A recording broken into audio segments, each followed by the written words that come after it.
Serial शुरू में आ चुका है धमाकेदार ट्विस्ट। जैसे ही उर्मिला सरूजा का घूंघट हटाएगी और चेहरा देखेगी, उसके पैरों तले जमीन खिसक जाएगी।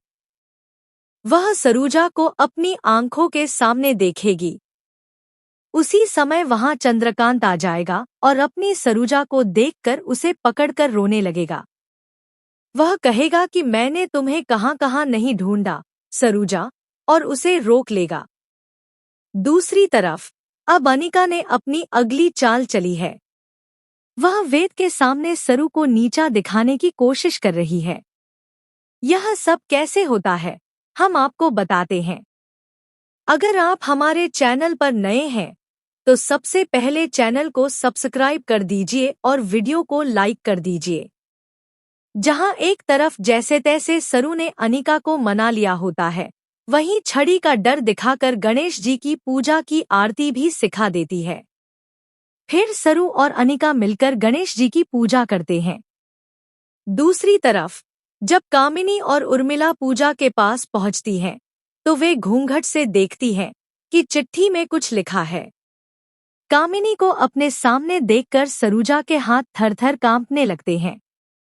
जब वह चाय का कप नीचे रख रही होती है, उसी समय उसका हाथ कांप जाता है और चाय चिट्ठी पर गिर जाती है, जिसकी वजह से कामिनी और उर्मिला की चाल बेकार हो जाती है। पूजा साफ साफ इनकार कर देती है कि मैं इसमें आपकी कोई मदद नहीं कर सकती और वैसे भी आप मुझसे यह चोरी छुपके करवा रही थी। मुझे यह अच्छा नहीं लग रहा था।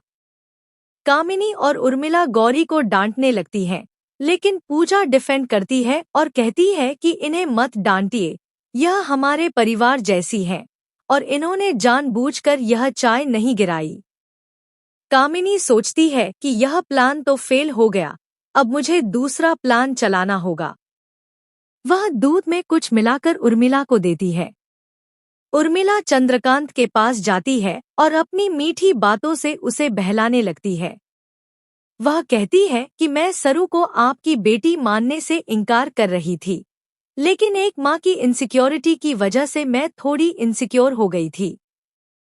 जब उर्मिला मसाज दे रही होती है और उसका सिर दबा रही होती है, तभी चंद्रकांत धीरे धीरे चीजों को समझने लगता है। आईने में उसे कामिनी खड़ी दिखाई देती है। चंद्रकांत खड़ा होता है और उर्मिला के हाथ से दूध का गिलास लेकर उसे नीचे गिरा देता है। फिर गिलास को भी जमीन पर फेंक देता है। उर्मिला कुछ कहने ही वाली होती है कि चंद